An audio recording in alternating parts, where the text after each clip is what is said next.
실제로 남아있는 소장의 길이가 100cm에서 120cm, 즉 장 절제 범위가 넓어짐으로 해서 크론병일 때도 후천적으로 드물지만 단장 증후군이 될 수 있겠습니다. 네, 안녕하세요.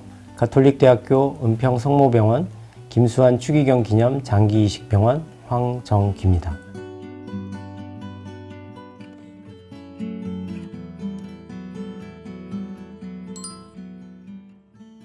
네, 가장 흔한 질환으로는 장염이 있습니다. 복통, 오심, 구토, 설사 등의 증상을 보이게 되고요. 반복되는 기간에 따라서 급성과 만성으로 나누게 됩니다. 최근에는 식생활 변화와 다양한 약제 등의 사용으로 인해서 염증성 장질환이 증가하고 있고, 대표적인 만성 염증성 장질환으로 크론병이 있겠습니다. 또한 복강 내 감염이 있거나 아니면 복부 수술 후에 발생할 수 있는 장유착증 등이 있겠고요. 소화 운동의 문제로 생길 수 있는 마비성 장폐색증도 있겠습니다.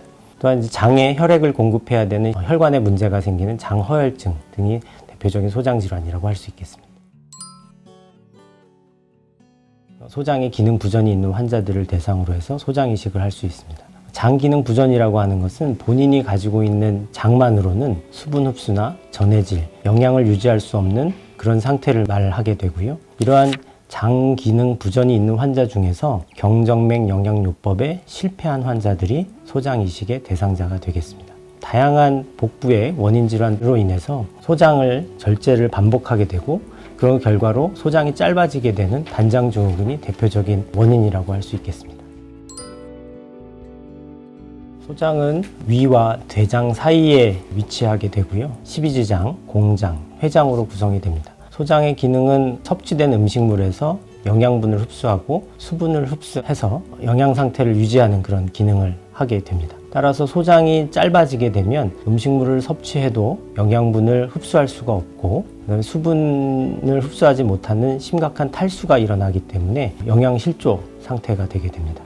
해부학적인 단장 증후군을 얘기할 때는 실제로 남아있는 소장의 길이가 100cm에서 120cm, 즉 1m 정도만 남아있는 경우를 우리가 영구적인 단장 증후군이라고 얘기할 수 있습니다. 크론병 환자의 주 증상은 복통, 설사, 그리고 체중 감소입니다.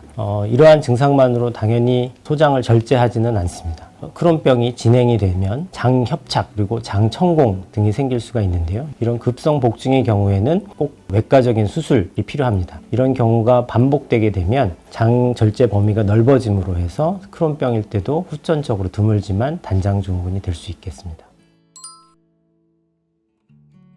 소장 이식 수술은 그 수혜자에게 가장 적합한 공여자의 소장을 기다리고 찾는 과정부터 시작을 하게 됩니다. 소장 이식 수술은 이식받은 소장에 혈액을 순환시키게 되는 혈관 문합 수술과 음식물을 섭취했을 때 소화 흡수를 할 수 있게끔 하는 장 문합 수술로 나눠지게 됩니다. 뇌사자의 소장만 단독 이식한 경우를 살펴보면 뇌사 공여자분의 소장의 전부 혹은 한 3분의 2 정도를 우리가 구득을 하게 되는데, 구득된 소장을 수혜자의 복부 대동맥이나 복부 대정맥에 연결을 해서 혈관 문합을 하게 되고, 그 이후에 장 문합을 하게 되는 그런 과정으로 수술이 진행됩니다. 소장은 음식물이 닿는 그런 기관입니다. 그래서 즉 외부의 면역학적 항원과 맞닿는 장기가 되겠고요. 그만큼 우리 몸에서 가장 큰 면역기관이라고 할 수 있습니다. 면역 항원성이 가장 큰 장기입니다. 그래서 이식 후에는 이런 면역 거부 반응이 생길 위험성이 아주 높은 편에 해당하는 장기 이식이 됩니다.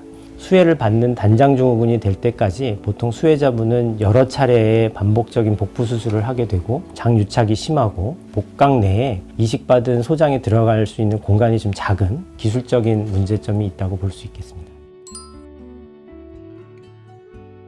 소장 이식을 할 수 없는 절대적인 금기증으로는 환자분이 심각한 감염성 질환을 앓고 있거나 진행성 암을 앓고 있는 경우에는 이식이 불가능하겠습니다. 그 외에 아주 심각한 중증 심장 기능 부전이거나 아니면 신장 기능 부전, 간 부전이 있는 경우에는 환자의 상태 때문에 좀 고려해야 할 사항이 되겠습니다.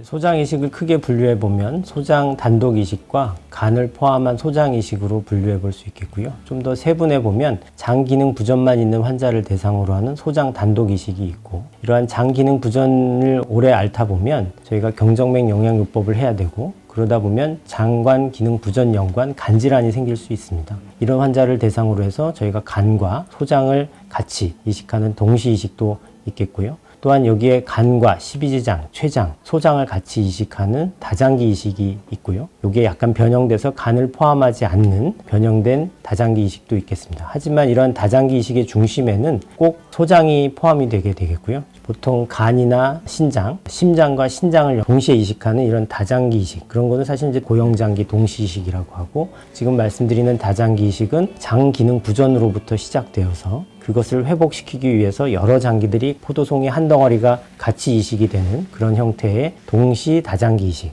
즉 복합 이식 하는 경우도 있겠습니다.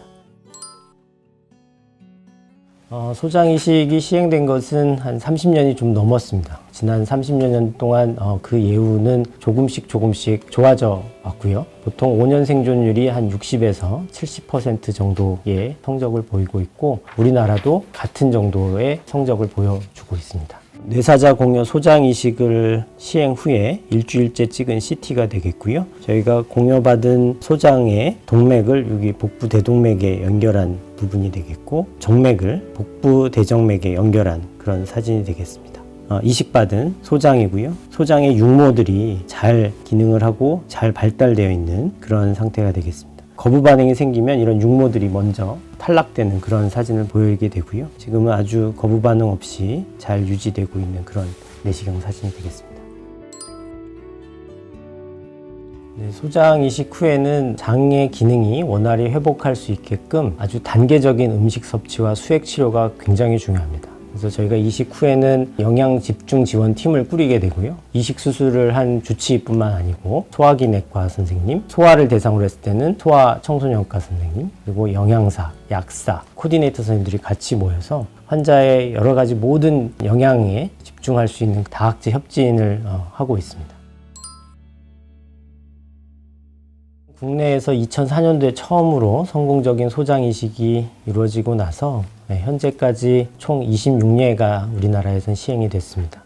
매우 적은 숫자이기는 하지만 우리나라 근처에 일본도 1996년에 시작했지만 지금까지 30예를 하고 있고요. 근처 대만도 우리보다 조금 늦었지만 2007년부터 해서 지금까지 비슷한 숫자 정도의 이식 수술을 하고 있습니다. 이렇게 소장 이식이 보편화되지 않고 작은 이유는 아무래도 그 이식 대상자를 저희가 아주 제한적으로 하고 있기 때문입니다. 그 대표적인 이식 원인이 되는 단장증후군 환자들이 비교적 굉장히 적고, 최근에는 이런 경정맥 영양요법이 좋아지면서 단장증후군을 갖고 있어도 경정맥 영양요법을 통해서 환자들이 잘 관리가 되고 있는 것이 사실입니다. 또한 저희가 이식 대상자를 정할 때 이런 장 기능 부전이 있고 거기에 경정맥 영양요법이 실패한 환자 중에서도 간 기능 부전이 동반되거나 반복적인 경정맥로에 감염이 있거나 아니면 경정맥로 확보가 어려운 환자들을 좀 대상으로 해서 아직까지는 좀 제한적으로 시행하고 있기 때문입니다.